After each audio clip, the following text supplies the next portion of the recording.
Good evening. Welcome to the stream. Glad to have you. Hope you're doing well.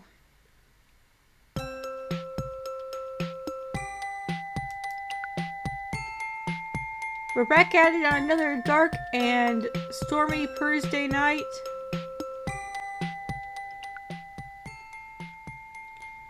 There's always the potential that... Well, actually, no, I think the tornado watch was canceled at 8 p.m. So I don't think there's a chance of me being spirited away to my bathroom to hide. I think we're clear there. You're stuck with me.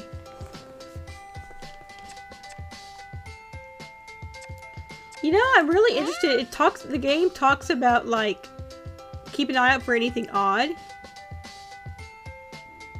Excuse me. But I don't know what it's possibly meaning. I haven't encountered anything yet.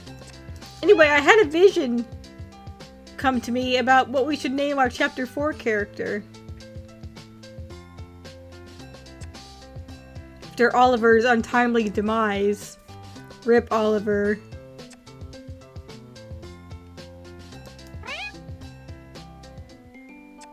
I was thinking that your name should be Alice. So I'm going with that.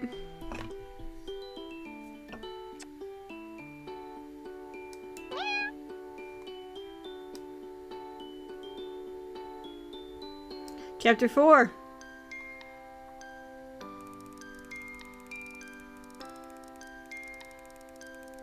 What an amazing journey! I've always enjoyed being out in the open waters. This was really smooth sailing. I almost skip off the wooden jetty to be greeted by a burly man in a security jacket. ID. I rummage about in my bag until I find the laminated security pass I was issued with on the mainland.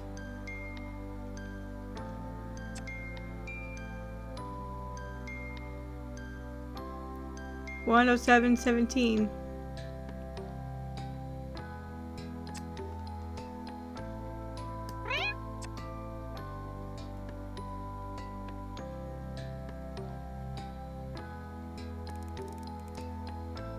Come on then, Skipper. Follow me. Luckily, this guy isn't the sociable type, so I can take in the sights without distraction while we whiz along the forest path. It all looks so lush and green. The boss is in there.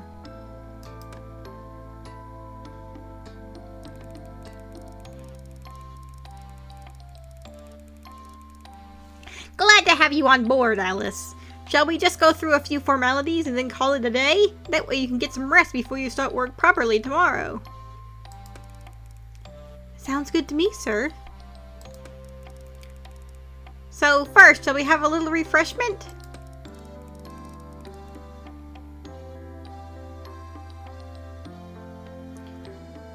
Oh, this time he's offering gin.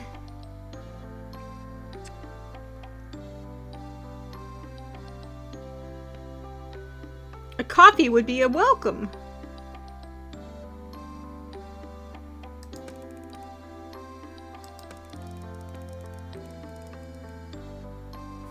I would offer you Irish, but we're out of whiskey. Unless the gin... just plain is great for me.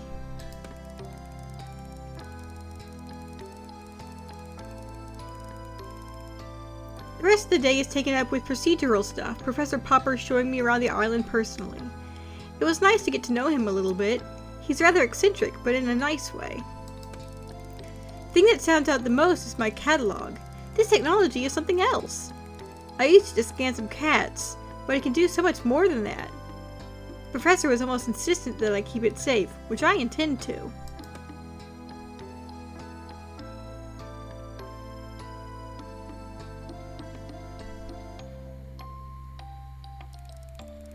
As I'm settling into my tent, I make a discovery that really catches my attention.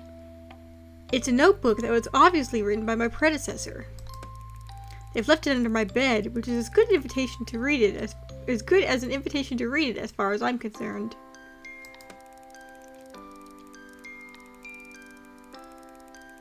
I think it may be the first draft of a novel, and it's not bad either. I certainly have a vivid imagination. There are bizarre stories about talking cats and other island anomalies. They were obviously very inspired by their surroundings. I must say, it's a great read. Imagine if it were true. I laugh at my little fantasy as I snuggle down for my first sleep on Cat Island.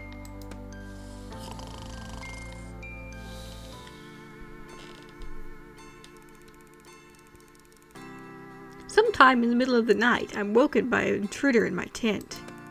Before my brain can catch up on what's going on, I've leaped from my bed, shouting, "Who's there?" I scramble around for a few seconds before I realize the notebook has been taken. Next thing I know, I'm running through the forest barefoot, chasing what looks like a cat. This is insane. A wave of nausea rises up in me, and I realize I've become perilously close to the danger zone.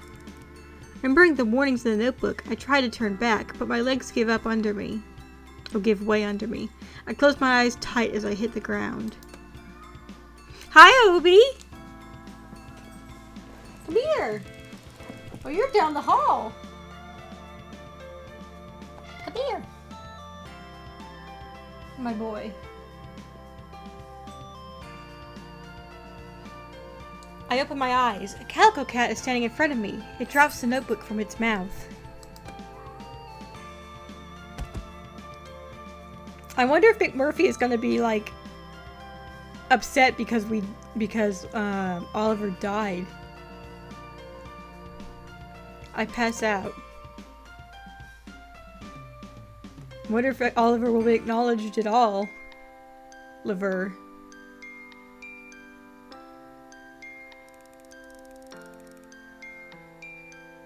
I'm laying on the sand, surrounded by cats looking down at me. Yeah, caught us a live one! Move back, child. Yes, let them breathe, or they won't be alive much longer. As my brain begins to defuzz, I realize this is what I was reading about in the novel. Only it wasn't a novel at all. My stomach tightens to a knot. It was a journal! I focus my eyes and pick out the big marmalade cat. Have I been bitten? Obi! You want up? Okay, just want to shout. I see how it is. Well, of course you've been bitten. How else would you be able to hear us? This one's an idiot! Don't be rude. The calico cat turns to me. You know about being bitten? You've read the journal? Most of it. Enough to understand what's happening here, Kara? Enough to know you have a choice to make. I look from the cats to my scratched and bitten arms and back again. Enough to know there is no choice. We have to help each other. Bravo, Kara! So let's cut to the chase. We've already done the chase bit. Hush now. What do you need to know, human? I'm still a bit dazed and in shock. Everything, really. At that moment, my catalog starts beeping, telling me I have 15 minutes to get back to camp and start my first day of work. I have to go! Let me get myself together and we can catch up later. I have a feeling you're going to do very well, Kara. The best one yet! The best one yet, eh?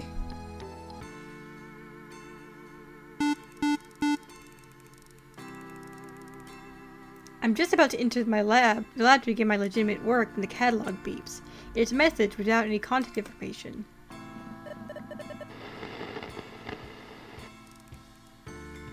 I didn't even see all of that one. It said, I'm calm water. What? I don't even... No, I've had just about enough mystery as one person can handle for one day. If you want to be anonymous, I shall take it. You also don't mind being ignored. The professor is already working when I arrive, but I'm not late, so there's no fuss. I get to the day as efficiently as possible and head back to my tent as soon as my work is done. I want to get to grips with finding out all I can.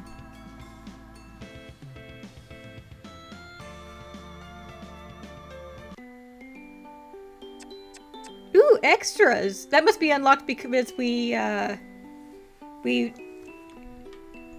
was one of the things we unlocked by getting by not backing down. What kind of extras do we got? Sherlock 1.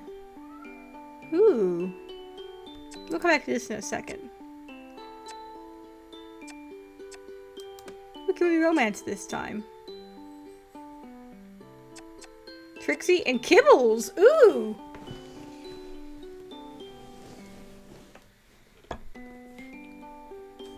I am curious about Kibbles, but let's start with Trixie for now.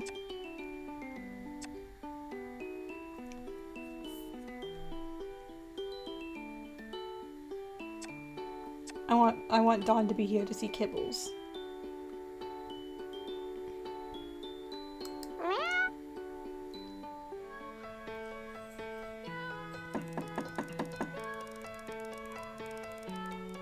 I can hear a strange tapping sound, and it grinds in my brain until finally I have to go investigate. I've been tagging cats all morning, and the sun is high in the clear blue sky now, so it's time to take my break anyway. I decide to follow the sound. Speaking of sounds, hey, you need to either shut up or sit down.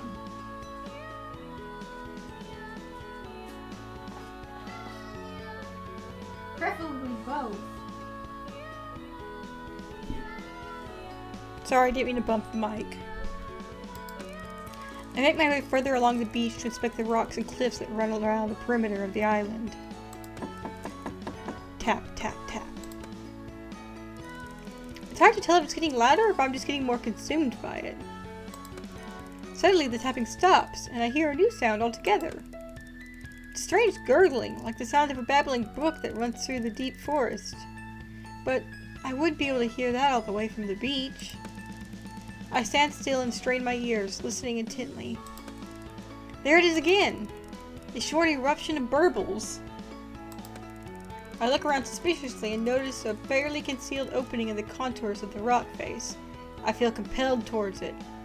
This hole was made for me! Durr, durr, durr. As I get closer, the gurgling shapes into gleeful giggles. Hi, Dawn!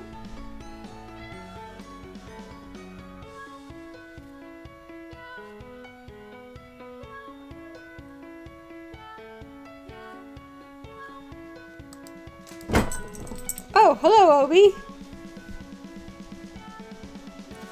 Hello? We are Alice. I wait at the mouth of the cave, feeling like I've been lured here, but at the same time, like an intruder. I'm sorry your groceries haven't arrived. Am I disturbing you? Human! Oh, Trixie, it's you! What are you doing here? I could hear you from all the way up the beach. You're a long way off base.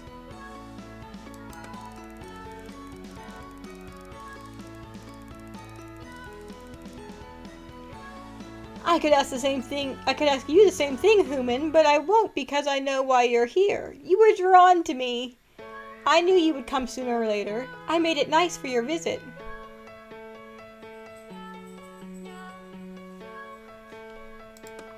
Oh, Well, come on in, Humi. And she disappeared into the darkness of the cave.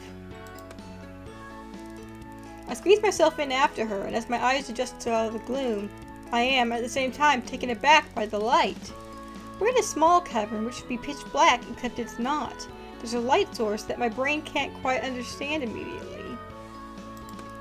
The rocks, or at least some of them, are radiating with a warm golden pink glow which gives the tiny cave a peculiar ambiance. Almost like a trashy nightclub. It is pretty.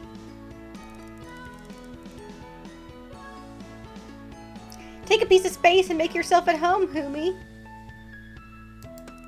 I sit where I've been standing, as there's not much room here. I start to take in my surroundings. Wow, Trixie, this is fantastic! All around us are different types of rocks, stones, and crystals, all different colors, sizes, and shapes. There are piles of this stuff in every nook and cranny, like a little Aladdin's cave. What exactly is this place, Trix? It's my pad. It's where I do my thing. We all need our thing, don't we? Yes, I suppose, but what exactly is your thing? Minerals! I collect them. It's more than just collecting them, though. I embrace them. You hug them? Trixie giggles. Yes, I do! But that's not what I meant. I connect with them and allow their properties to become a part of me. We combine our energies. Oh, Trixie, are you some like sort of magic crystal? Are you a new age? Like a yeah, new age Trixie, exactly.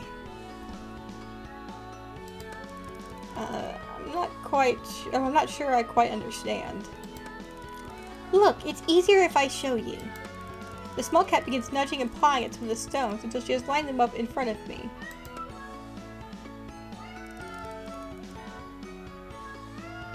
Here's my island family. Meet the Grand Dame. She indicates a long, slender pink stone, quite smooth and elegant. Feel her. I rub my fingers over the shiny, cold surface. Remind you of anyone? A smile breaks over my face and Trixie begins to giggle.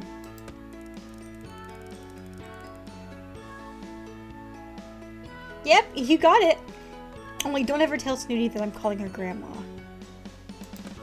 Here, how about this guy? I'm presented with a large, squat chunk of rock, semi-covered with a kind of moss that gives it the appearance of having fur. As I turn it, the light picks up the color, and I can see a warm, rich amber tone, almost like marmalade.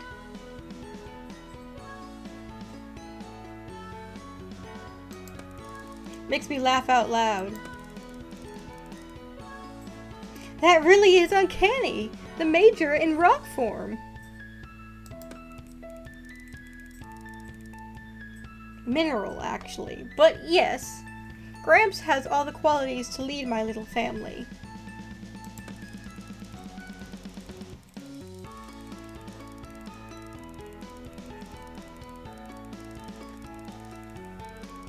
I've already moved on to the next stone, and the resemblance is striking. It's a dirty green stone that fits very comfortably into the palm of my hand. It hasn't been polished like Snooty Booty, so it's a bit murky looking, but there are small patches that have been rubbed clean from handling.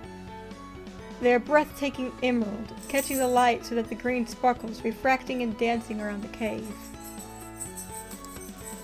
It's beautiful. Yeah, naughty Uncle McMurphy can be like that, don't you find? Oh, he certainly can. His charm is very beguiling. So, who's missing?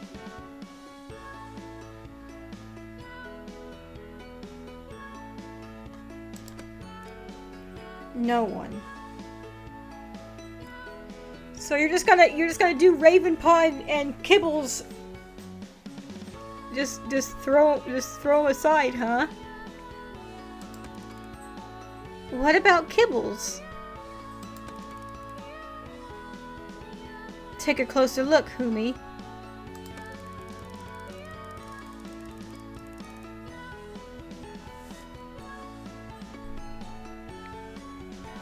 I strain my eyes in the gloomy light and see a flat, jagged piece of stone next to Floofy Butt, and then I get it.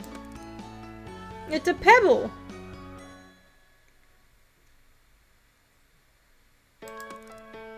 He is a pebble. We both laugh.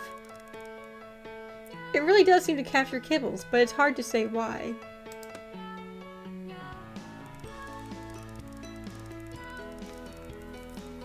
I do notice that there was one extra stone there that wasn't accounted for.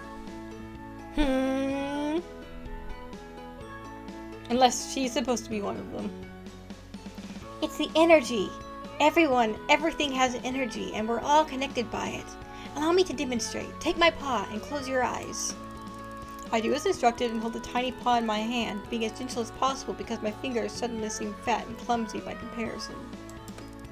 What do you feel?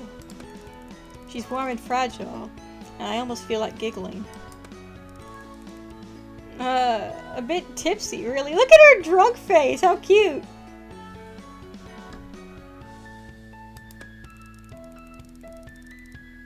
Okay, now keep your eyes closed and hold my other paw in your other hand.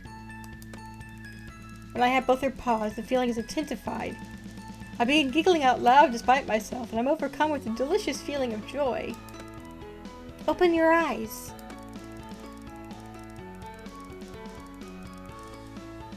I look down and see that I am only holding one of Trixie's paws. In the other hand is a small, clear crystal, completely smooth. Oh, wow! But how? It felt just like your paw, warm and furry. I know! Trixie is laughing. You were feeling the energy. This is me. Trixie indicates the crystal. Oh my goodness, Trix, this is so cool! Thank you for letting me meet you all. I notice her face change. It looks as though she's been hurt. Oh, Trixie, what is it? Are you okay? This isn't all of us. What? There's someone else in my island family, but we don't talk about her anymore. Oh? She was the coolest sister ever, but she's not with us anymore. Oh, Trix, did she pass away? No such luck. She's being kept alive, Ravenpaw.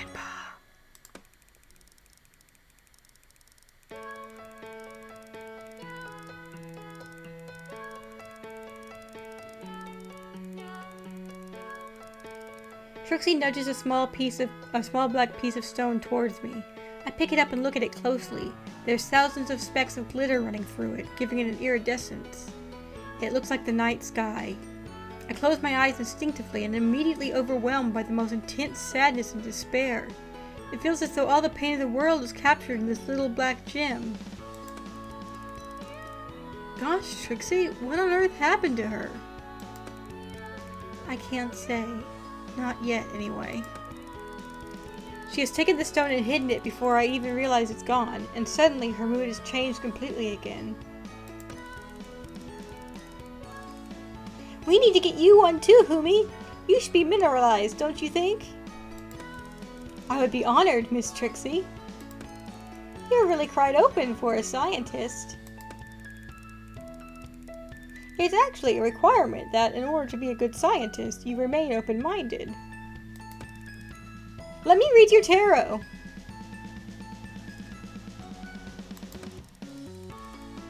I'm a bit thrown. That came out of nowhere. I don't know about that. Not as open-minded as you'd like to think, then? That's not fair. I just wasn't expecting it.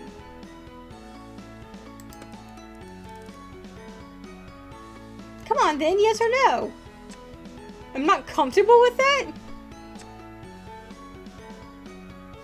I want to know everything.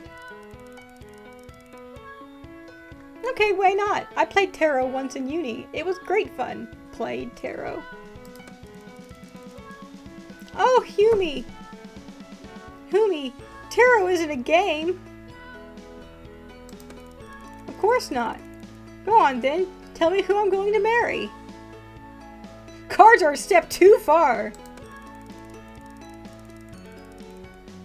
Trixie lets out a small snicker.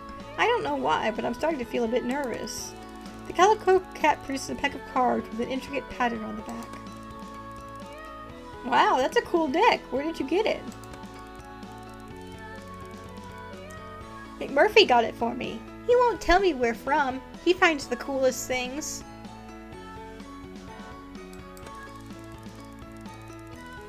Trixie pastes the pack of cards on the floor, begins waving her paws over it, and lets out a strange yowling sound. Finally, she stops and fans the cards out in front of me.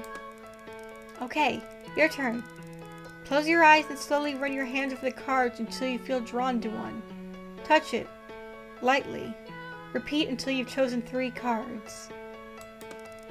I self-consciously do as I'm told, believe that I'm not expected to make yowling noises too. I touch 3 cards, and when I open my eyes, Trixie's holding them on her paw, looking thoughtful. Very interesting. Your past is the Fool. The Lovers is your present position. How scandalous. And you have Justice in your future. But will you be handing it out or receiving it? Very interesting. You seem to have a very base level understanding of the tarot, but okay, we're gonna skim past that for now. Very interesting. Is that good interesting or bad interesting? Interesting to have all 3 be major arcana. Yeah, I know, right? Though, who knows? She might not have had a full deck. She might only have the major.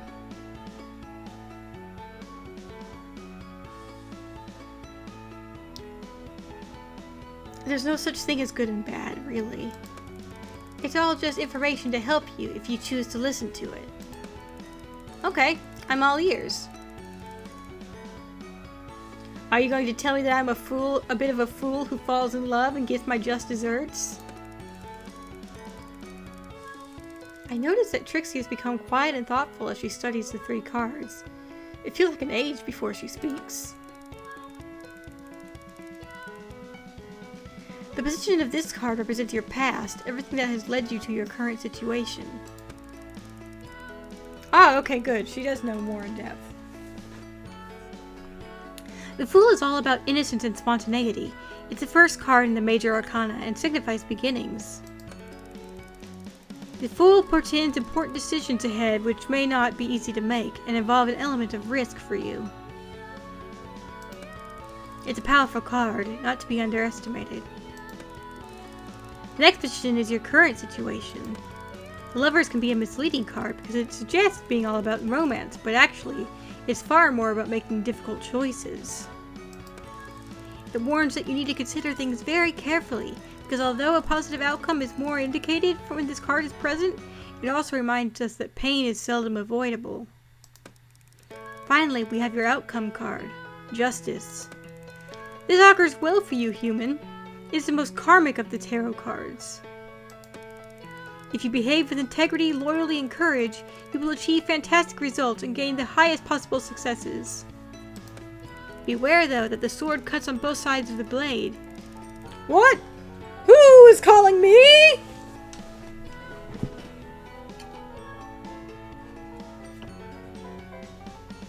Rosamond, California. No, thank you.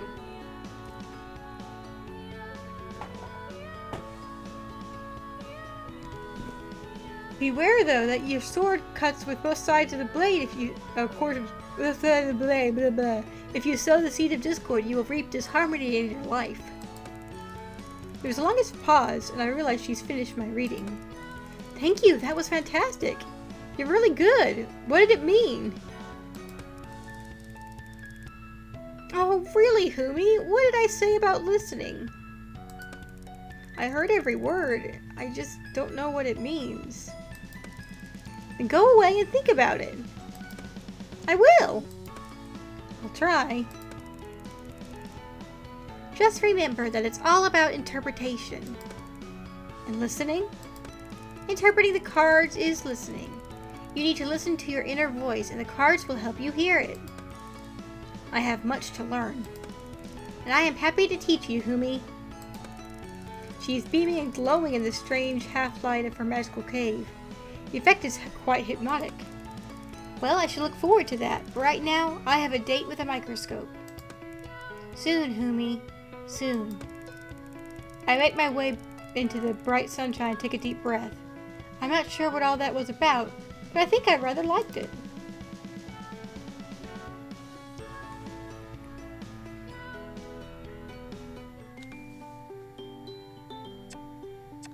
We're almost at 50% with the antidote.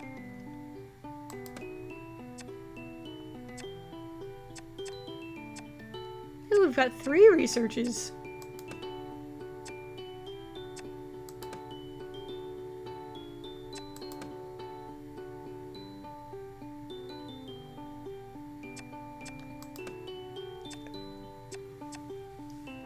Tagging and scanning. Today it's off to the beach to tag some cats.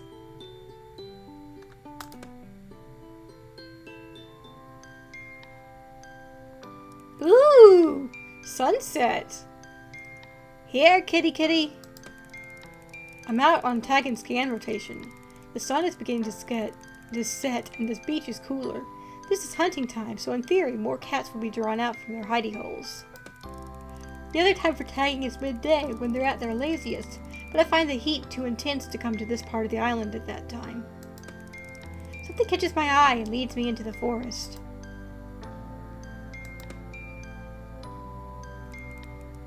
Oh, here, kitty! Just me! Oh, hi, Kibbles. How's it going? Define it. Ooh, what's that thing? Kibbles is already eyeing my chipping pen. Looks like a weapon. Is it a weapon? No! Well, kind of. Do you want me to show you how it works? Kibbles gives me an exasperated look. How dumb do you think I am, human? Look, you'd be doing me a huge favor if you just let me use this thing on you. Oh yeah? I like that Kibbles has like a tiny spot of pink right above his mouth, like right under his nose and above his mouth.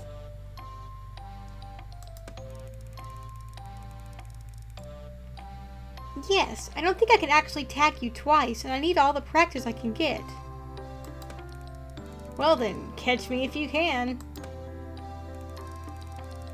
I hear a nya! I go through the forest. As Kibbles seems to disappear before my very eyes. Does Kibbles say nya? Is it an actual meow, or does he really just say nya? Because I think he just really says nya. Frickin' weeb.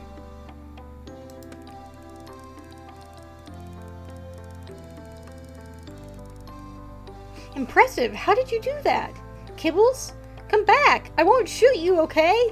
I'll even let you have a go if you could show me how it disappeared so fast. He won't come back now. Who is this? The new voice startles me. He's like the Scarlet Pimpernel. I've never read the Scarlet Pimpernel. I've been meaning to, but I have not. I turn to see a mid-sized brown-haired cat scratching at the trunk of a tree. Oh, hello. I don't think we've met before. My name's... I know who you are, Turntail. The island is buzzing with news about you. Turntail? What does that mean? I realize I'm going to have to scan her. Kibbles leaps from nowhere and pins the new cat to the floor. Shoot her! Yeah! Sorry. This won't hurt. It's for your own good. Make sure you stay safe and healthy, and... I seize my opportunity and move fast. I've already grabbed the scuff from her neck, and before I finish speaking, I press the pin between her shoulder blades and release the microchip. There, all done. Wasn't so bad, was it? Whoa, awesome! Can I shoot the next one? I doubt that, Kibbles. I wiggle my thumbs in his direction. Oh man, I gotta get me some of those. Can I get up now? I have things to do. Kibbles. He remains pinned on the other cat. I reach for my spray bottle in my pocket and he reaps away with a laugh. Off you go then, to do your things. Anything I can help you with? No, just duties. Duties, duties, duties. Must get everything done. Oh, okay. I'm going to have to enter data for you in this catalog. How about we call you B? B? Because you're so busy. Busy Bee. Look, Bee, it would be good if it could get you to come to the camp to check you over and make a note of your details. If you want to drop by when you're free, that would be great. Otherwise, I'll have to come back with a cat carrier. Not so great. I'll come by. I know the place. The cat slinks off. Do you know her, Kibbs? Kibbles emerges from his hiding place in the tree. Yeah, I know her. Is she okay? She seems a bit unhappy.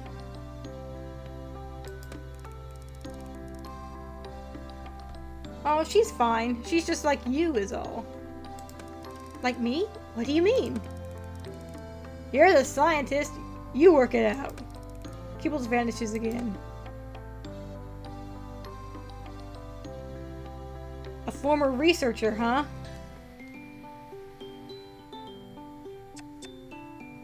Ooh, we're at 50%!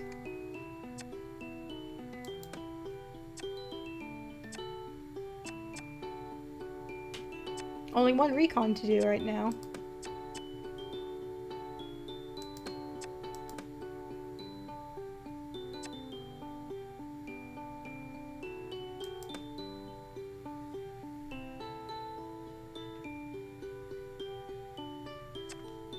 I've got to focus on finding an antidote. It's time to run some tests on myself and get things moving faster. I'm running out of time.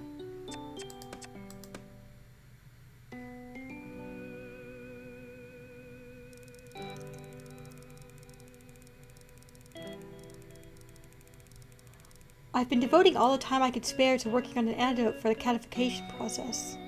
Although it's not an entire failure, progress is slow, and I'm concerned that I may be running out of time. You are.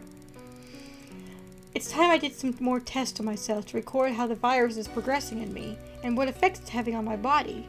That should help me have some idea of how much time I have left before it becomes too difficult to hide the problem from other people. I'm sneaking around in the middle of the night because I can't risk getting found out by Professor Popper or the Marigolds. The only person likely to check up on what I'm doing at this hour is Zane, the security guard, and I'm confident he won't have a clue what any of this stuff means.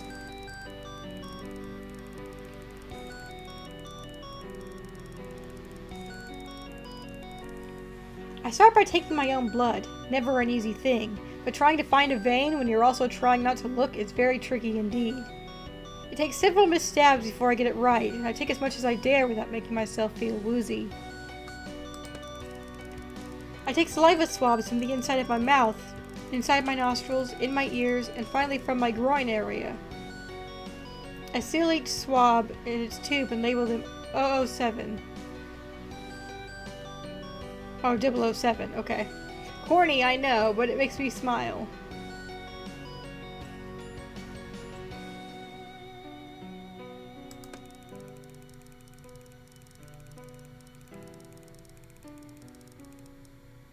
I'm also pretty certain that no one will pay attention to the numbers. Everything is numbered around here, so you tend to go blind to any number that isn't the particular one you're looking for. Next, I tweeze out individual hairs from my head, eyebrows, arms, legs, and groin. Each hair is prepared and placed onto a microscope slide. Finally, I take clippings from my finger and toenails. Some I prepare onto slides, some I put into test tubes for testing reactivity to various agents. I'm quite sleepy by the time I've prepared all my specimens, and I'm starting to think maybe I should freeze this lot and call it a night when I hear something moving around outside. I go and put my head out, but it's too dark to see anything. Hello? Nothing. Is somebody there? Do you want something? This place can be very creepy sometimes.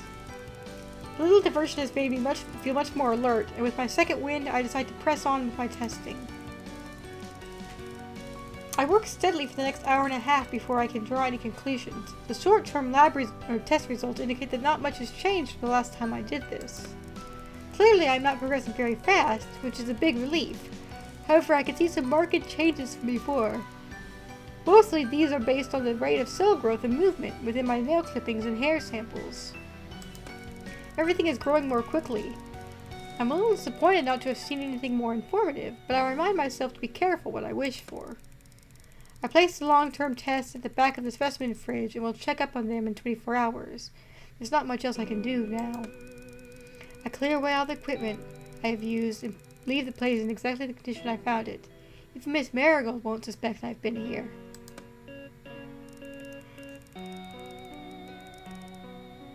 I'm just heading to my tent when I hear a noise coming from behind me, from inside the lab. I walk back and call from outside. Who's in there?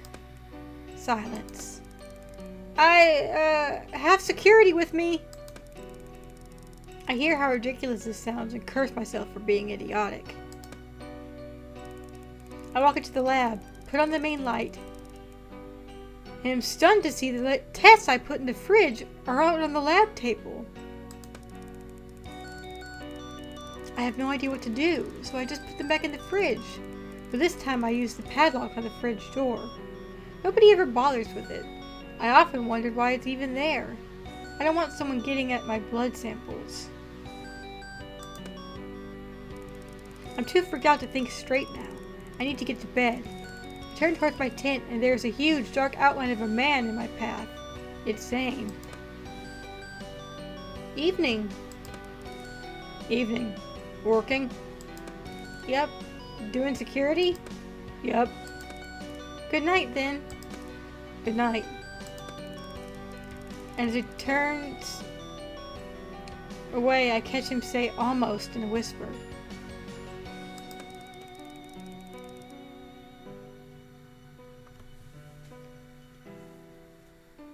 There's a monthly stock take of the fridge tomorrow morning. I turn to ask what he means, but he's already gone.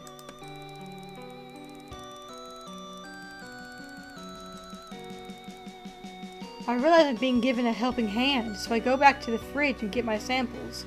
I'll take them to my tent and see if I can't grab some ice from the mess kitchen on the way. Oh man, thanks for the solids, eh?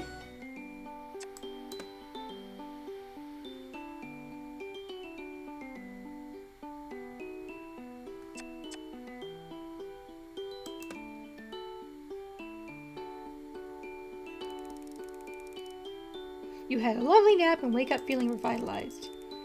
Your energy has been restored. Magic!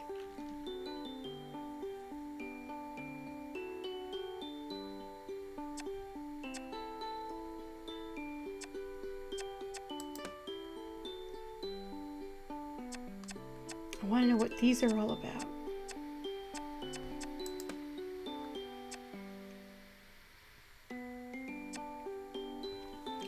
Okay, this time we're gonna turn to a cat for real.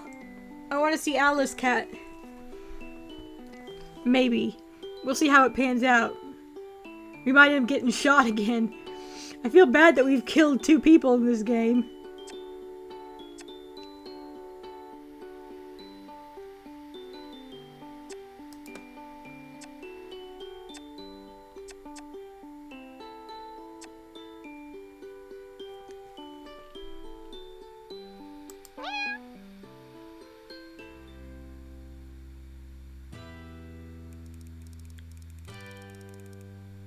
Come on, Humi! At this rate, you'll have to go back before we even get there. I'm not built like you, Trix. Not yet, anyway. You have to cut me some slack. These cliffs are hard going. I'm taking an extra long lunch break today to go scavenging with Trixie. Having realized I'm the only member of the family not to be represented in rock form, she's become obsessed with finding my crystallized doppelganger. I'm both flattered and unnerved at being a member of a cat family. I try not to overthink it. Can we take 5 so I can catch my breath, please? It's okay, we're here. It's just over this edge. Look! As I catch up to Trixie, I instantly see what she's referring to. As soon as my head gets above the cliff we're climbing, I'm confronted with a kind of rock basin. It's almost volcanic looking, as though something huge once fell here and left an almighty indentation. What is this, Trixie? Jump down! It's perfectly safe! The nimble little cat has made it down to the plateau with a couple of swift leaps and is looking up, as though encouraging a child into a swimming pool. It's easy! Just spring up and glide down! For you, maybe, I'm a lot less cat than you might think. But as I stumble around, I find it surprisingly easy to find my footing, and my legs feel springier somehow, taking me higher than I expected when I jump. The landing feels soft and sure-footed. Maybe all this island exercise is making me fitter. Bravo! Maybe you're a lot less human than you might think. When I stop feeling pleased with myself and taking my surroundings, I have to catch my breath. I feel as though I'm standing in a prehistoric time warp. Where are we? What is this? Ha! Close your mouth, Hooey! The Lucilites. Lucilites? We'll get in. So what?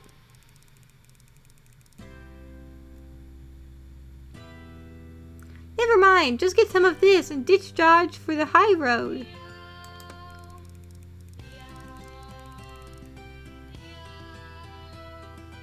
Huh, some of the expressions you use, Trix.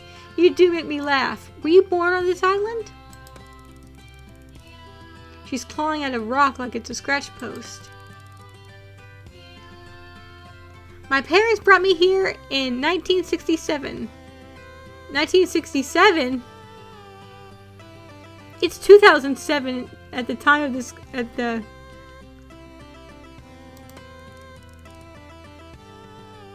like at least 2007. Maybe, was it 17 or 7? I can't remember. Either way, that's an old cat. Really? Wow, do you remember? No, the last one told me. You mean the person who worked here before me? How did... But I'm silenced by her abrupt interruption. Thanks for all the help! I realize that I've done nothing and jump up to see what I can do, but Trix seems to have what she came here for. Take this! It's a shard of black and silver. Hold it in your hands and feel the character. Try to blend with it. I do as I'm told, but the only thing I feel is foolish. I'm not sure. Perhaps I'm not very rock-like? Mineral! Sorry. Okay, leave it. We'll have to try again elsewhere. But to be honest, human, I'm running quite low on ideas for you.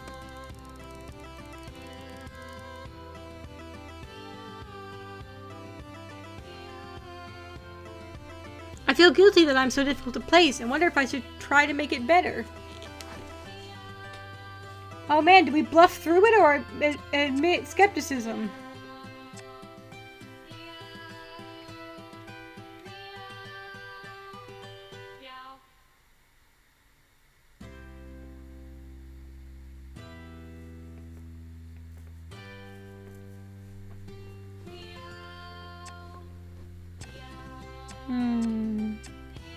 I could see either one being her being receptive to either one. Because if we admit skepticism, she'll be like, "Oh, that's why I couldn't find it. You got like bad vibes. You got to get rid of those bad vibes."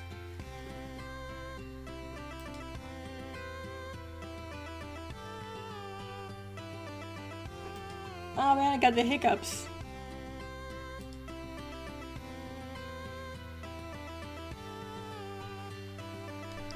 I'm gonna bluff through it, I think.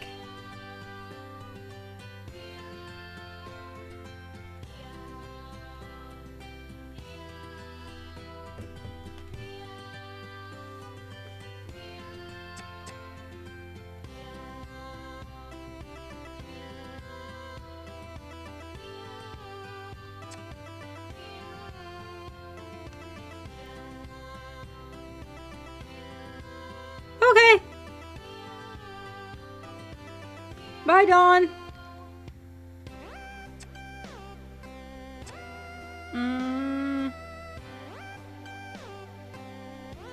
No, I'll admit skepticism.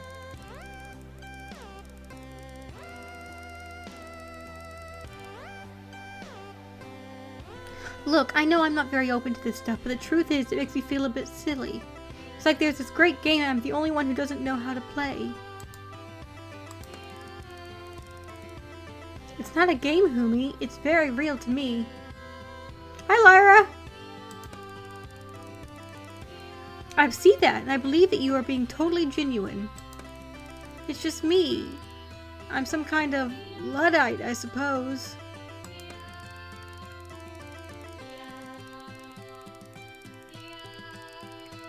Trixie starts gurgling. Her strange little laugh cuts through the tension, and I start laughing too, more from relief that she's not angry with me than anything else. Her good humor picks me up. Look, let me have one last try, will you? Be my guest, but I really don't mind calling it a day if you want to, Humi. I would love to stop and head back to camp for a glass of cold lemonade, but I feel I owe Trixie more effort than I've been making. How goes the cat ventures? Pretty good. We're finding a mineral that like this cat here, Trixie. She's all about tarot cards and crystals and new age stuff like that. And we're trying to find a crystal that resonates with us, a human. Alice. No, I am placing myself in your paws. I am prepared to do whatever it takes to get me in touch with my higher self.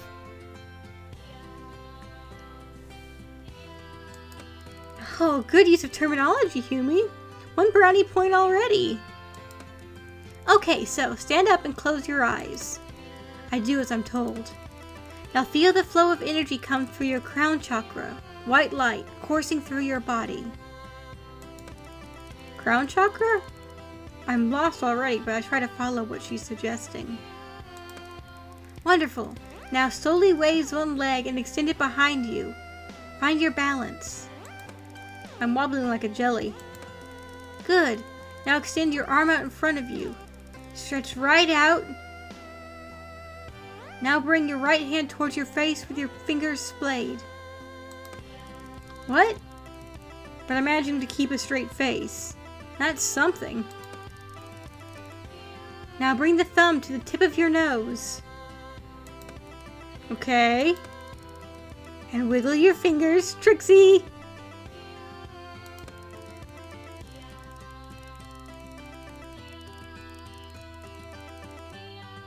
There's a stifled gurgling sound. I can't resist opening one eye. Trixie is rolling around trying not to laugh out loud.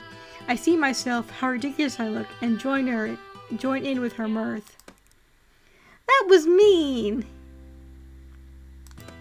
Aw, Humi, I'm just trying to lighten you up a bit. The best route to enlightenment is through joyful laughter.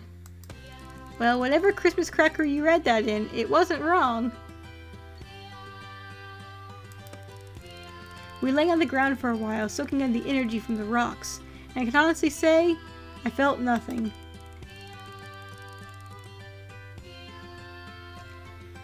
Don't worry, newbie. I'll channel for you until your own channels are clear. I have no idea what she means, but I feel very happy about it.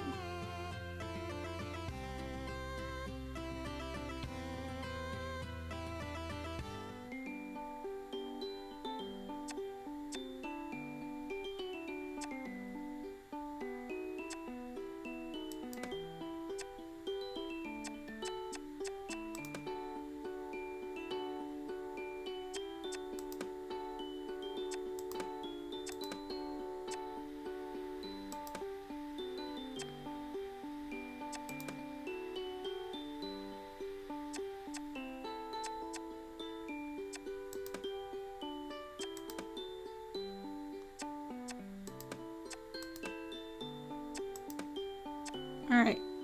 Medical trial. We'll take this one. Professor Popper says we'll be testing some experimental medicines today. I just hope I have the stomach for it.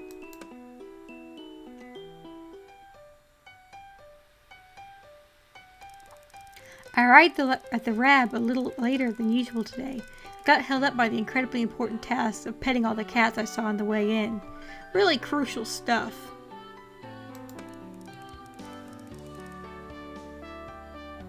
Haven't we done this one before? As I enter, I see a large unmarked wooden box on the table. I swear we've done this one before. Morning, Professor! I wasn't expecting you to be working alongside me today.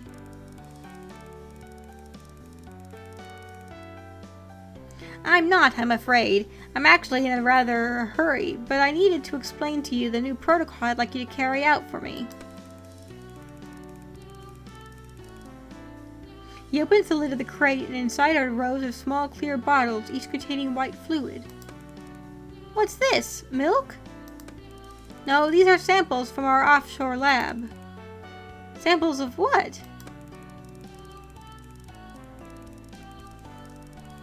We have done this one before, I swear!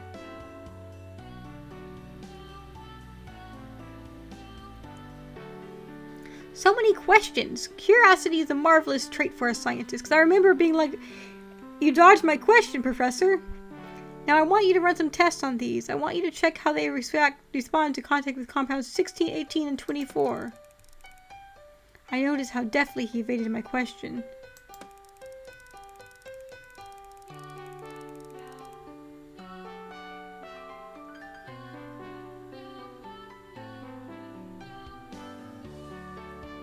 Oh, is this the one we refused to do?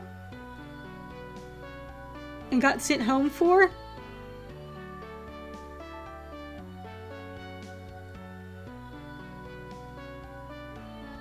Once you've done that, provided there are no complications, I need you to apply the sample to some of the cats and record the results.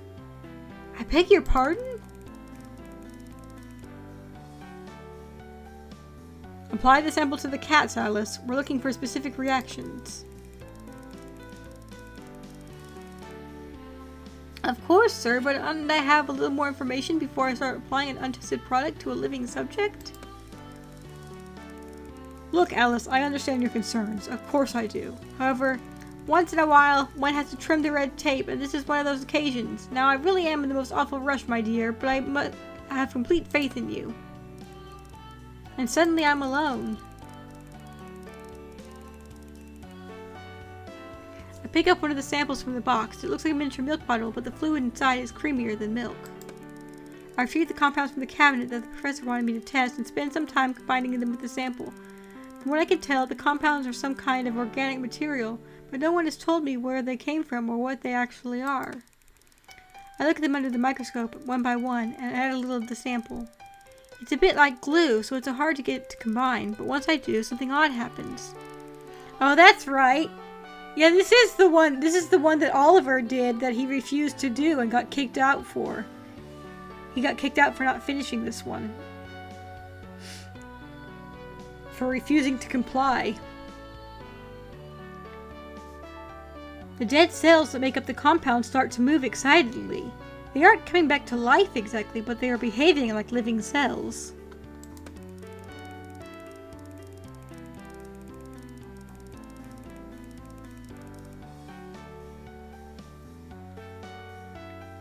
I have no idea what this stuff is or its intended use, but I do know that I feel uncomfortable applying it to live subjects. Well, we're gonna get fired if we don't, so let's administer the sample.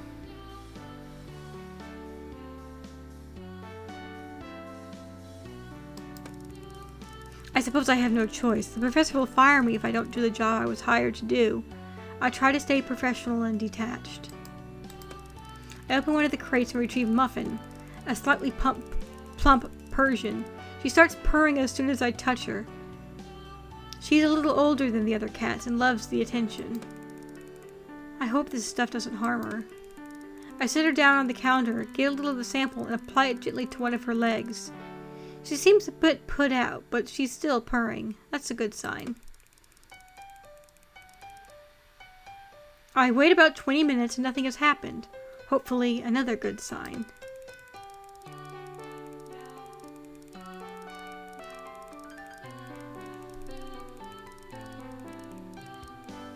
I apply a little more of the back to the back of her neck this time.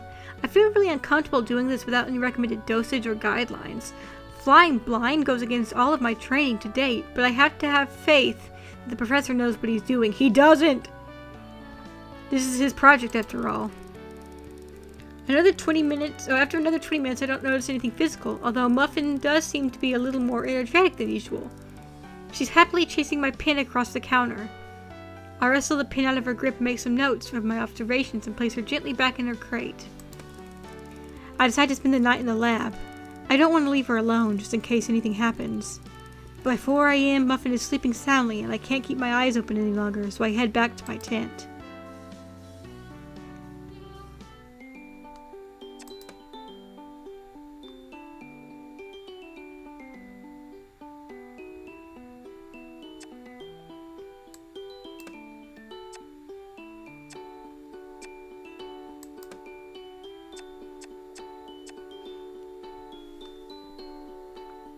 Today the marigolds are cleaning out the lab's inventory. I should probably be there too. I might find something useful. I know my morning alarm is ringing, but I can barely lift my eyelids. I'm not sure if I'm looking forward to today or dreading it. I promised to go in 2 hours early to help with the monthly inventory and deep cleanse of the lab. It's not the work I'm anxious about, but the fact I'm doing it with the marigolds. They're an odd pair. They certainly don't say much, and I quite often feel like they're judging me. Oh well, the sooner I get there, the sooner it'll be over. As I approach the lab, I can hear their voices rage in stage-type whispers. They're obviously having a row that they don't want anyone else to hear.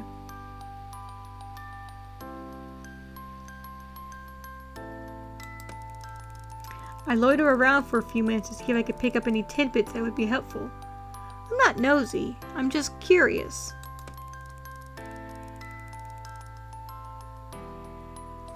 It's a cat, Mason, okay? A cat. All it cares about is sleeping and eating. It's still a living thing, Mara.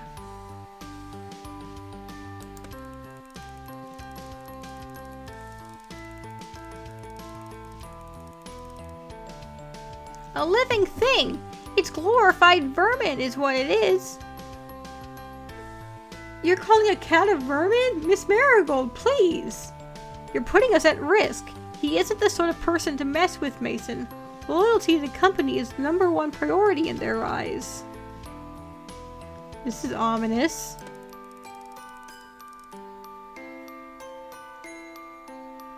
I have been loyal. It's my allegiance that's changing, not my loyalty.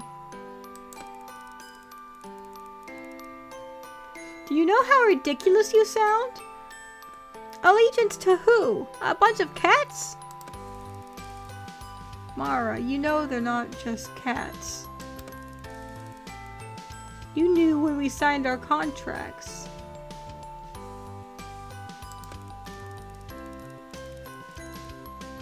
It's different. Not fully. It's different anyway in real life. Living with them. Knowing them. Knowing them? You know what I mean. I know that if you mess this up, we'll be destitute at best. I feel I can't put this off any longer. Good morning. Ah, you're here. I'm not late, am I? Not at all. We were just discussing how to proceed. They exchanged glances.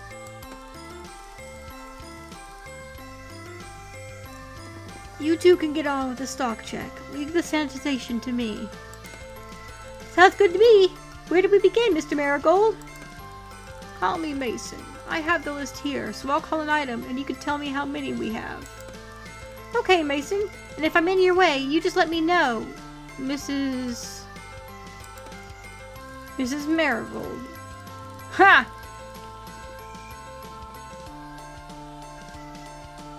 She doesn't want to be called by her first name. Yes, I'll be sure to. But if we each mind our own business, well, I'm sure it will work out fine, dear. The tension in the air is tangible. This could be a very long 2 hours.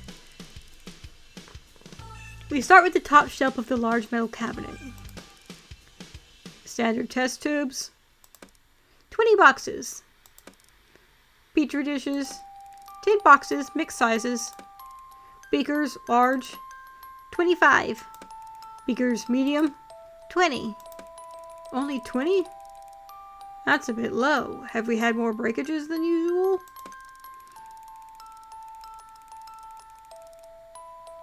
I decide not to tell him that I sometimes use them as tea mugs, and there are at least 3 in my tent growing mold as we speak.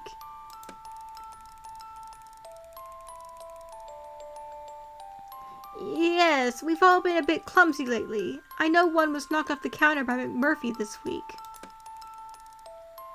Nothing but trouble, them cats. Mr. Marigold continues with the stock take as though he didn't hear his wife. We move on to the next shelf and the next, until we're almost finished the entire inventory. We are coming up to the end of the drugs cabinet. Ketamine. 50 milliliter. 8 bottles. That can't be right. It says here that we normally stock 30.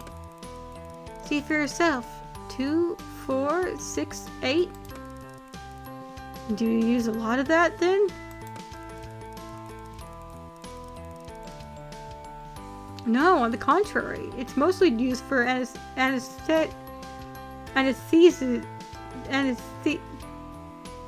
for doing anesthesia. We rarely do that kind of surgery. Well, that's a mystery. That sure is a mystery. What's that all about, Professor Popper? I wonder what it could be being used for. You two will be a lot quicker if you stick to your counting and leave the wondering up to the professor. We finished with the job without any unnecessary chat. We all seem to be deep in our own thoughts. Mine are all about what amount of ketamine. Yeah, I don't think I've ever seen that as an ing verb either. Anesthesiating. Mine are all about where that amount of ketamine might be disappearing to, and for what purpose. Suddenly, I don't feel too good.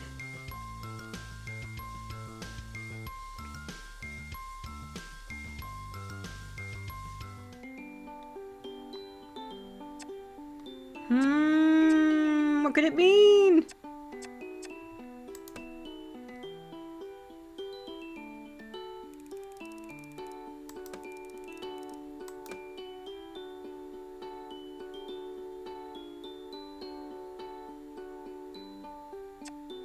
Romance. Trixie!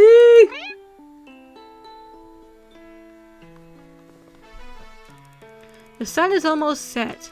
A large orange orb so low in the sky. I feel like I could reach out and touch it. Maybe this is what Trixie wanted me to see. Her whispered invite from behind the lab door this morning was a brief cave, sundown, dress to de-stress, be there or despair.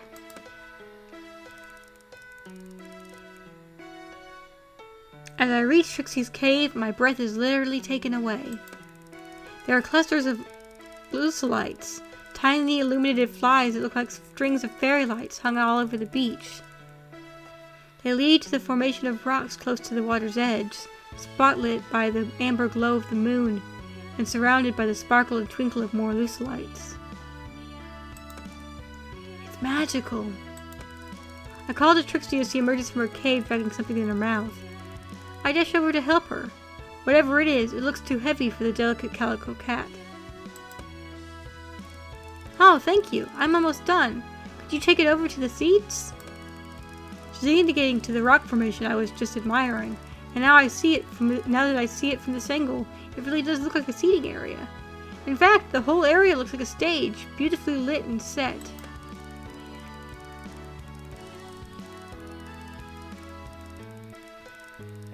When I put the cloth bundle where she wants it and untie it for her, I discover a small collection of objects that Trixie immediately sets about organizing. She's so deft and determined, I can't help but see the human in her.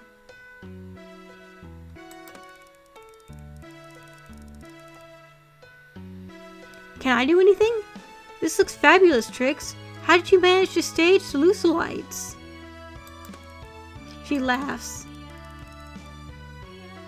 Easy when you know how. They just love manna. Manna? The manna from the heaven flowers. Look. She takes a flower from a garland she's pulling from a cloth bag and punctures the bulbous center with her claw. A few drops of clear, sticky liquid ooze out, instantly attracting a tiny swarm of sparkling flies. What is it? Taste it, go ahead. It's safe, Humi. Actually, it's delicious. I gingerly touch a droplet with the tip of my pinky and put it to the tip of my tongue. It's sweet and spicy, like cinnamon and honey. She's right, it's delicious. The garland is now around my neck, and I'm wearing it like and it looks like I'm wearing a necklace of dancing lights. Trixie has nudged a much smaller garland onto her head, and the effect is stunning. You have a halo. Trixie giggles. Oh, I just noticed she's actually wearing one in her portrait now. Love it.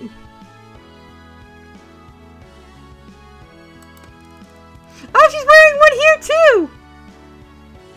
Love it. Well, I am an angel after all.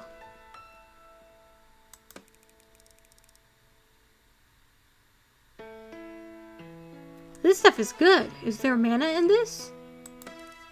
I drink a warm, sweet nectar from a shell that Trixie has placed in my hands. Yes, amongst other things. Steady though, McMurphy helped make it. So it's got booze in it! Ah, I thought I could detect the warmth of his Irish charm.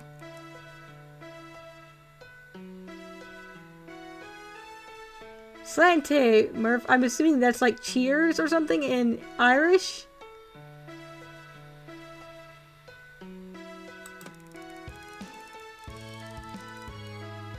As I drain the shell, I feel a bit lightheaded, and I sit down on one of the rock seats. Well, hello, chums. I didn't see you there. The whole of Trixie's mineral family are gathered on the other rocks. The gang's all here. This is a lovely treat, Trixie. Thank you. Oh, but the main event is only just beginning. Ahem. I would like to present to you, for your pleasure and delectation, Mademoiselle Trixibelle.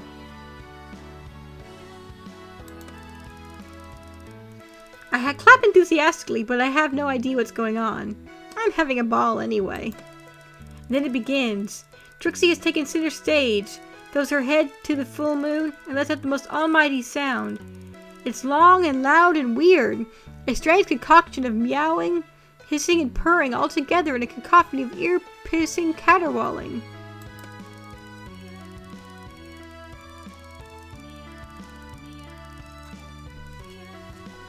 Are we at a rave? No, there's little bugs that are attracted to the flowers.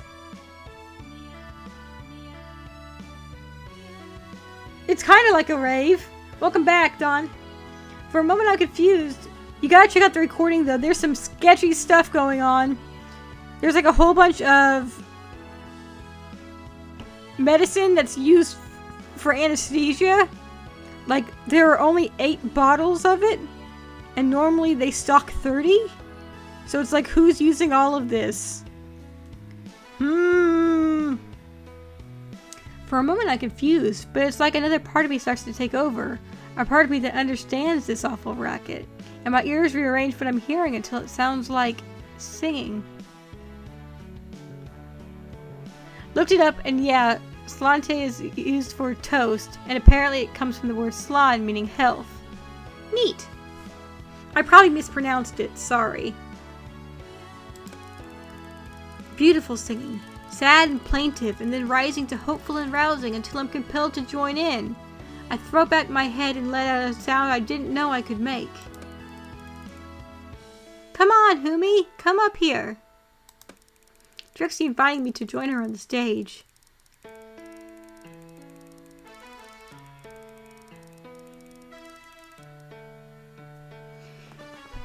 I'm momentarily brought back to my senses, aware of who I am, and it jolts me. What the hell am I doing out here on the beach at night with a cloud of yowling cats? Part of me feels like I'm intruding. It's voyeuristic and I feel uncomfortable. Join me! But there's another part of me that wants to cut loose and allow myself to experience all of it. Follow feline instincts! Do it!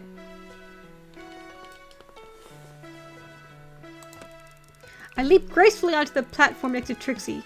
From here, the view is even more astonishing. There are cats swarming in from the rocks and the undergrowth to join us. We are all harmonizing as though we are one entity.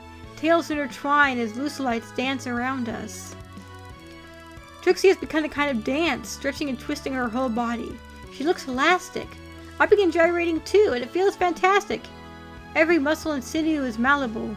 I'm in total control of my entire anatomy.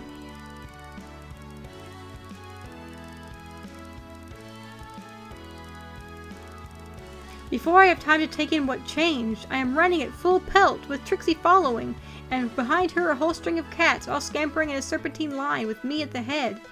I weave around rocks and right up to the water's edge. Then suddenly it all changes again, and we are reaching up towards the moon. Cats standing on their hind legs, front legs stretching up and swaying as though being blown in the warm breeze. The moon melting its amber glow over us until suddenly I feel a wave of nausea wash over me.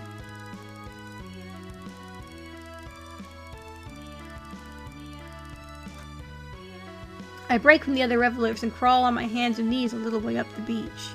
It feels less potent here, and I lay down for a while and let the sound of yelling cats sing me to sleep.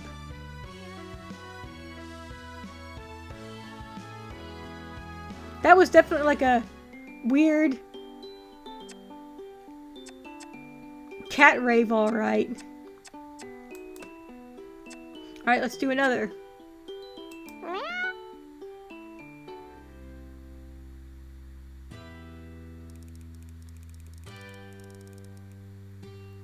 I don't have long tricks. It's a busy day in the lab today. Lots of deliveries.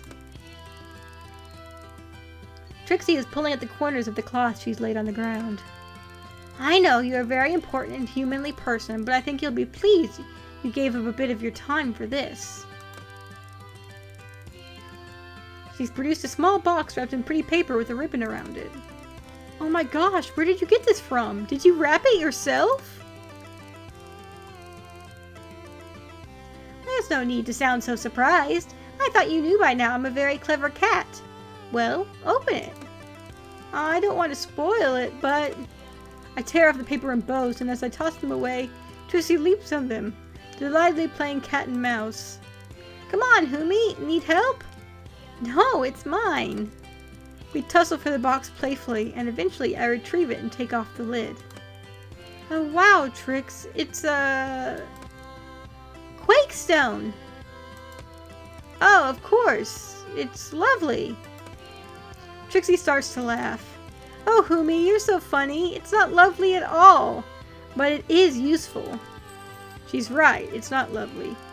It's an ugly-looking chunk of stone about the size of a walnut, pinkish gray, but mostly gray. Useful? Does it do something? Pick it up! I take the lump from the box and instantly feel a vibration in my hand.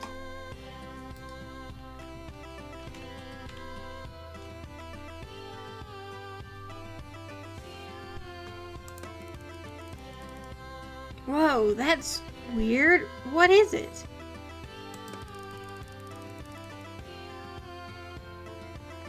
The feeling is spreading up my arm and through my torso. Can you feel it? That's the quake. It's from the danger zone. What? You went to the danger zone? Well, no, not personally, but I know someone who has. Who? And how?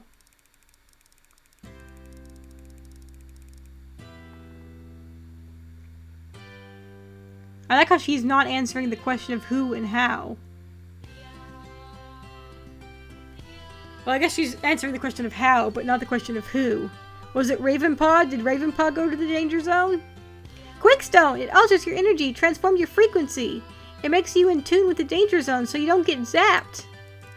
Wait, are you saying that if I hold this, I could go into Elder Cat territory? That's right, Humi. That's my gift for you. Protection. I have 100 questions competing to be asked, but I know I have to get back to the lab. Trixie, you are an angel! Let's meet up another time to discuss where you got this and how to use it.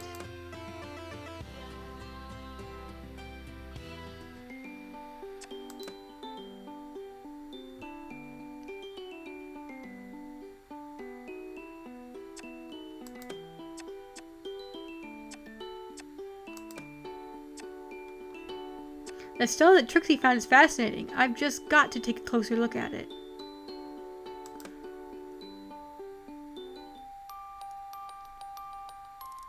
The professor is away on an overnight trip to the mainland, so I've committed the lab to myself for a while.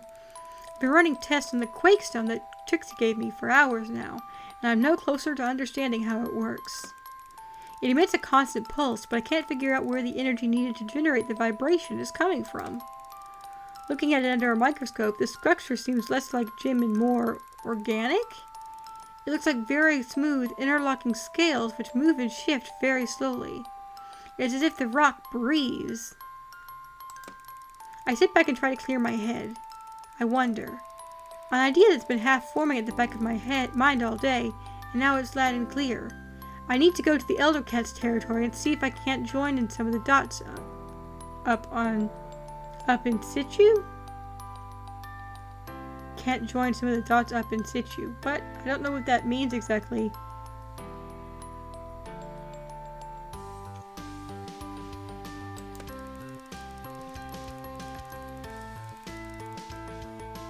I decided it would be foolhardy to head to the danger zone alone, so I alert McMurphy to my plan and he agrees to meet me there.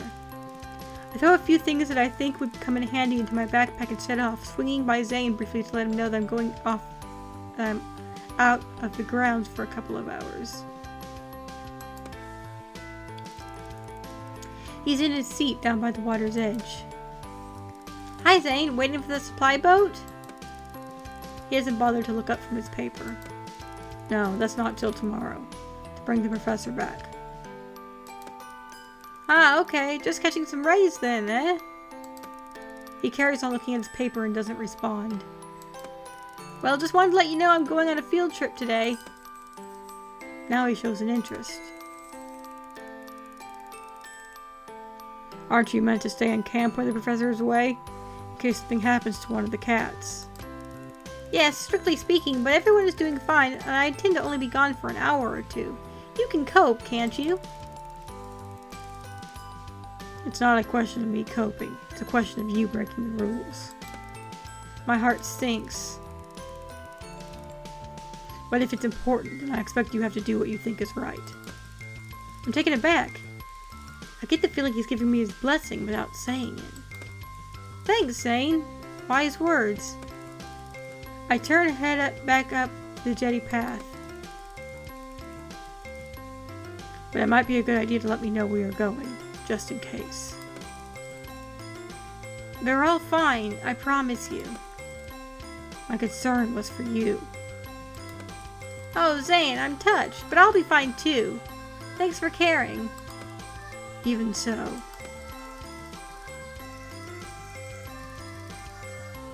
I feel under pressure to tell him where I'm going, but I'm worried he'll stop me. I decide to come clean and hope for the best. Heading up the other end of the island. To the danger zone? Elder territory, yes. Hi, Joe! Thanks for stopping by! Be careful, then. I will. And I get away before he can change his mind.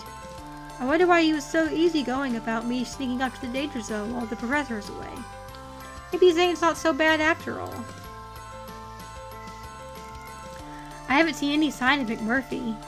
He said we'd meet here at the border of the danger zone.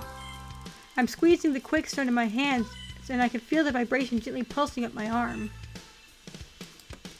The highway to the danger zone, yes. Just as I'm about to venture forward alone, I hear a friendly whistle. Murph! Were you missing me, Kara? I was giving up on you, to be honest. Ah, that's not nice. You should never give up on a buddy. Well, I'm glad you're here. I don't mind admitting I'm a bit nervous. Here, let me put this around your neck.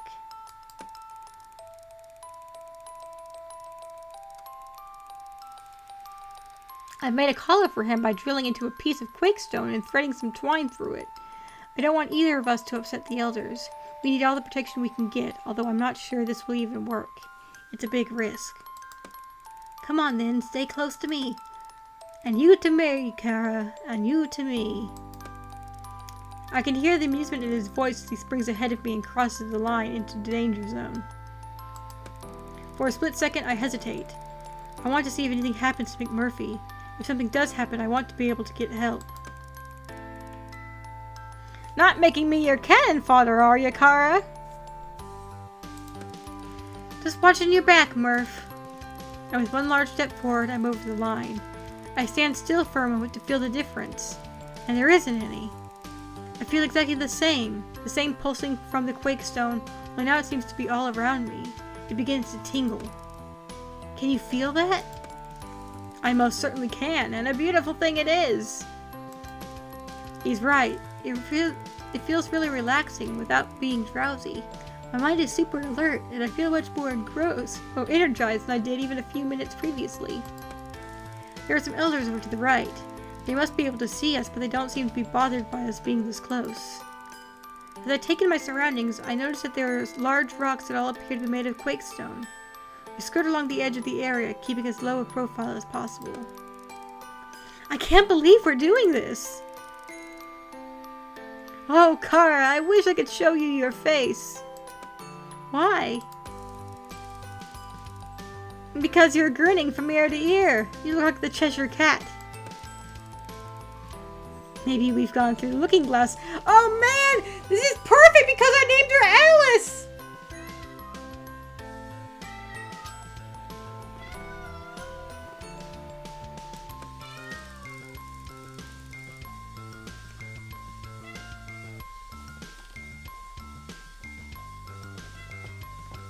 Everything lined up perfectly.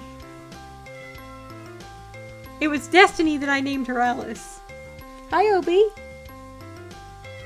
Then I see the huge obelisk-type stone that which most of the other cats are sitting around. What do you think, Mac? Quakestone? Has to be. Look how serene they all are. They're completely calm. Some of them are looking at us, but they don't seem the least bit bothered. There is no aggression in these animals.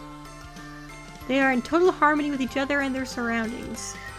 Come on, Mac, let's leave them in peace. Move back to where we came in and gather some of the lumps of stone to take back with us. I can see why they like it here so much. Okay, you, let's get this stuff off your neck. You'll be turning elder if I'm not careful. We walk back mostly in silence. It's a nice silence. Contented.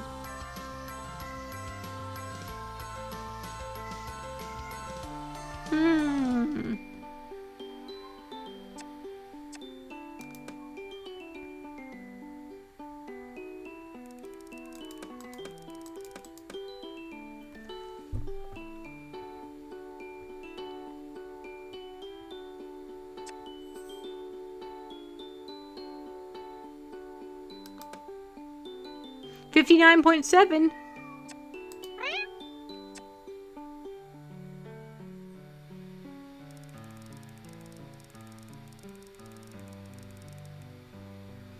I've been following a familiar sound along the shoreline. I can't see Trixie yet, but I'd know that plaintive song anywhere. It leads me to her cave. Trixie, can I come in? Wait a minute! I hear a flurry of activity, shuffling liquid being poured. Trixie, are you nearly ready? It's freezing out here. As soon as the sun comes down, this island becomes ridiculously cold. Come in!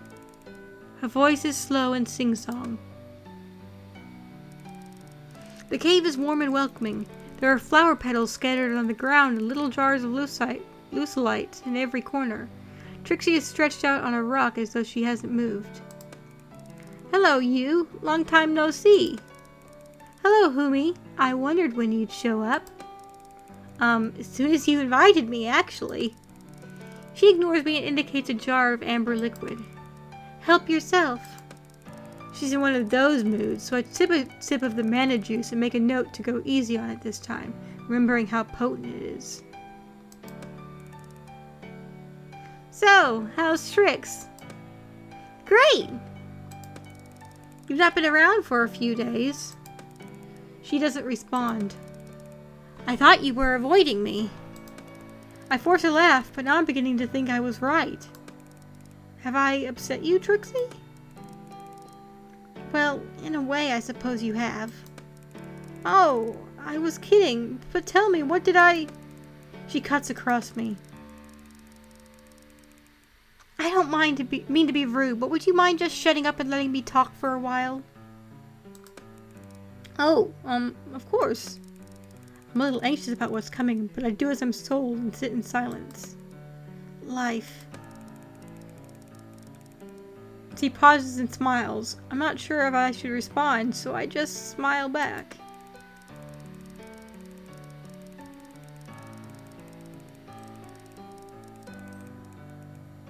Life is great and all, but sometimes it's not quite as great as you try to pretend it is. You get so used to making the best of it that you stop being aware that it's only silver, or sometimes even bronze. I mean, nothing to complain about, but... Obi! Come here. Come here.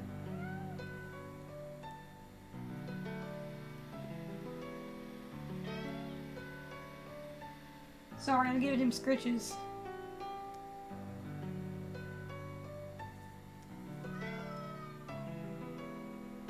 You wanna? No? Yes?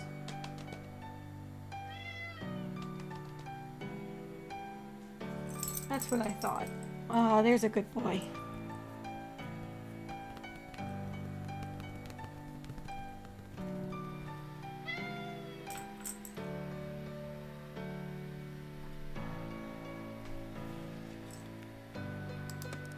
But then something happens that is so golden, so platinum-plated rose gold that the fabulosity of it catches you up. Like a twister and turns everything upside down and inside out, till you're flying and dancing against your will. You're powerless and powerful, and silver will never be good enough again. Do you know what I mean? I open my mouth, but she plows on without waiting for an answer.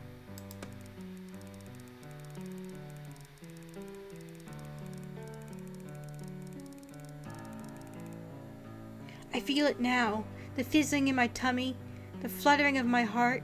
I am champagne, popping and sparkling, light-headed and silly. Am I silly? I feel very sitting and not silly at all, but I can't stop giggling and my eyes are weepy all the time. I know what I want in my heart, but I can't connect it to my head. I feel happy. Truly happy. Not before happy, which wasn't really like being happy at all, but 24-karat happy and nothing less will do. There's a long pause. I look down and see that my glass is empty, and I suddenly feel a bit woozy. Okay, that's it. That's all I have to say. Your turn.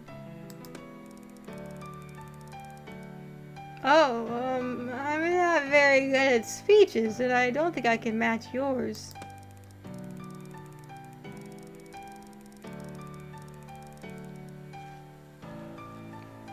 A simple answer will do. Soulmates don't come along every day, Humi. We have a chance here to take a leap and see where the adventure takes us, or forever wonder what we missed. Take a leap! Of course I'm in! Together forever! Let the adventures begin! And Trixie and I begin to laugh and laugh until we're rolling on the ground so that anyone who saw us would think we were a couple of crazy, intoxicated cats.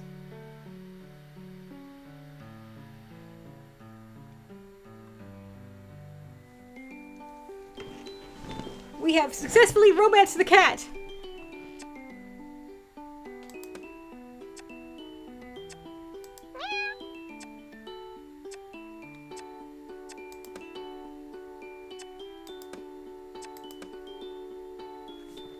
It's time to check on Muffin. I hope she's okay after those tests.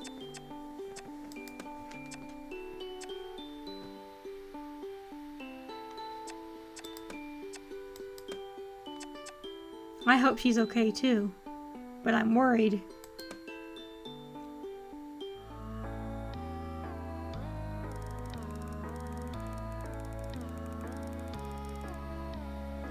As I arrive at the lab at the usual time. As I walk through the door, the professor is standing right in front of me with a disconcerting smile on his face. Ah, Alice! Perfect timing! Morning, Professor? Have you seen Muffin today? I haven't. Why do you ask? See for yourself!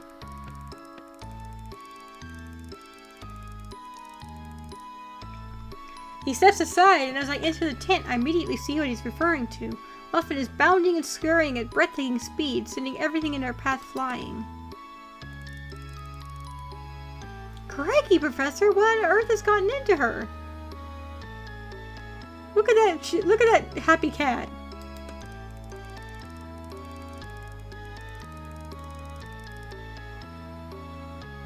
Some time ago, we tried to test a new sample on her, but there was no response at the time. I hope that this is just a much delayed reaction to that sample. She's like a hyper kitten. Indeed, I have an assignment for you today. You want me to catch her, don't you, sir? Absolutely. You must retrieve some samples for analysis. Skin, hair, and saliva. Right, okay. The professor chuckles to himself as he wanders out of the lab. He's right to laugh. This isn't going to be easy. Muffin is bouncing all over the place.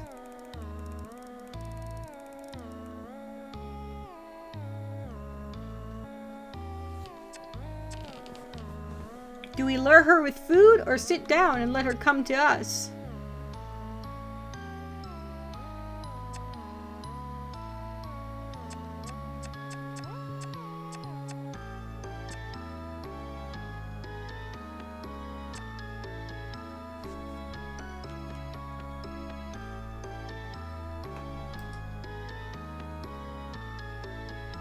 Use food. Okay. I try the one thing that always works with Muffin. Food. I stand waiting with a handful of treats. Come on, Muffin. I've got your favorite. Muffin stops in her tracks and fixes her huge pupils on the food. She's suspicious, but she can't resist. She tentatively approaches. Suddenly, she leaps forward. I suppose she thinks she can grab the food and run back before I can catch her. She thinks wrong. After a brief tussle, I have her in my arms. She soon resigns herself to her fate. I give her some treats, and she starts purring. I collect the samples with little fuss from her and replace her in her crate. I'm preparing and cataloging the samples when I notice something peculiar. The hair sample looks brittle, like it could turn to ash in my hand.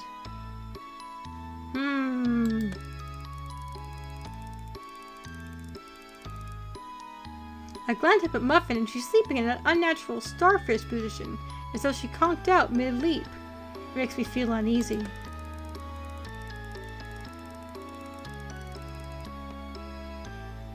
I go and give her a gentle stroke. She seems perfectly fine and relaxed, but I can't help feeling that she seems older than before. I think I'm getting paranoid.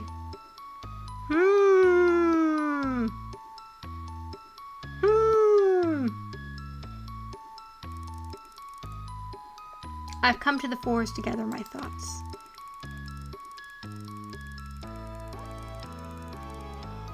This morning I noticed another change in my appearance. Up until now, it's been easy to cover up my transition. I just had to keep on top of removing the excess body hair. Even the stub of the tail that appeared a few days ago hasn't been a problem. Who'd see it? But this new development is definitely a turning point. How am I going to explain the fact that my pupils have turned to vertical slits? I can't risk anyone seeing me like this, so I'm going to hide out for a while and see what happens.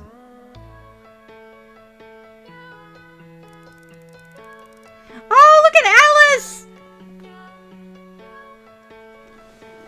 Alice cat, she's so cute!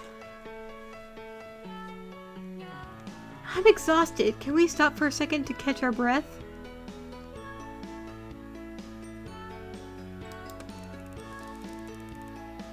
You're an old cat. We've only been dancing for an hour. You dance. I'll watch.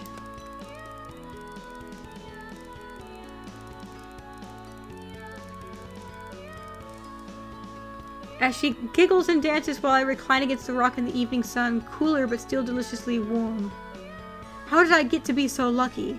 I look back to when I thought having the virus was the worst thing imaginable, and it makes me smile. The day I decided to throw in the towel and allow myself to become a cat was the first day of a life beyond my wildest dreams. Why would anyone want an antidote? Being a cat is amazing.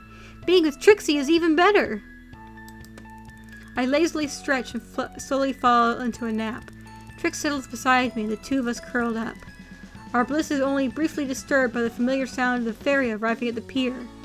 It seems my replacement has already arrived. They'll never look here, though. You know exactly where to stay safe. I wonder if they'll be as fortunate as me.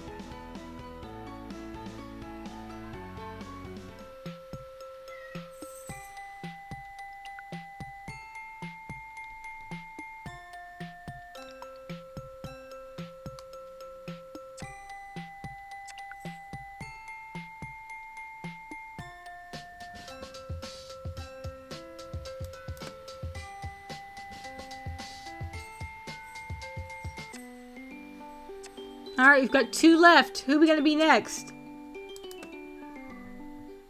Freckles, Freckles, Freckles, Freckles, Freckles, Freckles, Freckles, Freckles, Freckles, Freckles, Freckles. Or this guy with a jaunty chin.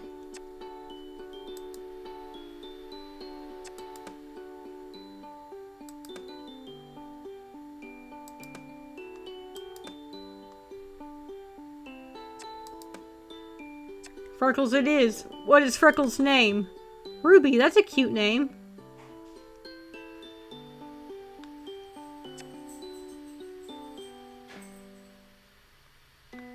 Ruby it is. We'll get through the intro and then call it a night.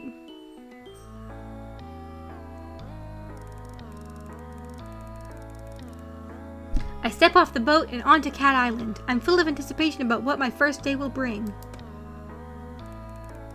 8 hours, 1 journal, and a wild cat chase later. So apparently this first day brings physical assault and the biggest trauma of my life.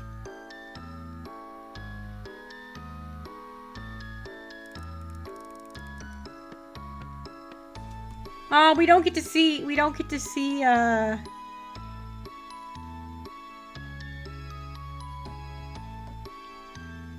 Alice. Oh, is it awake? Human, we need to talk to you.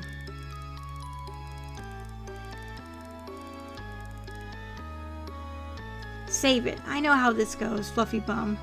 Blah blah catification, blah blah evasive answers, blah blah antidote, and basically you need my help. Did I miss anything? No, not really. Wow, you really did read that journal from front to back, didn't you? Front to back. Ruby's very no nonsense, isn't she? Yes, are you going to help us or not? Fine, I'll help, whatever. See you after my day job.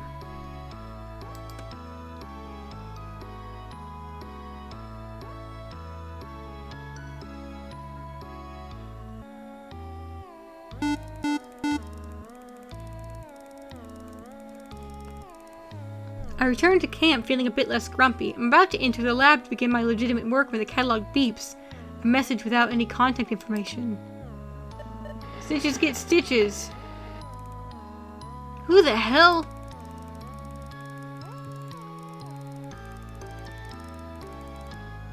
But then I remember reading something about messages in the journal. I was so sleepy last night I don't recall what it was. I decided to ignore the mystery messenger for now, or I'll be late to work. The rest of the day is uneventful, just working in the lab with the professor. I cannot wait to start unpicking this mystery. I suppose the cats are my starting point. They must know what they're more than they're letting on. I intend to get to the heart of each of them to see what secrets they may hold.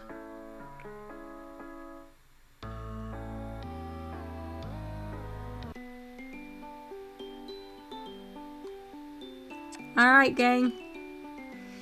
Thank you so much for joining me. I hope you had a good time.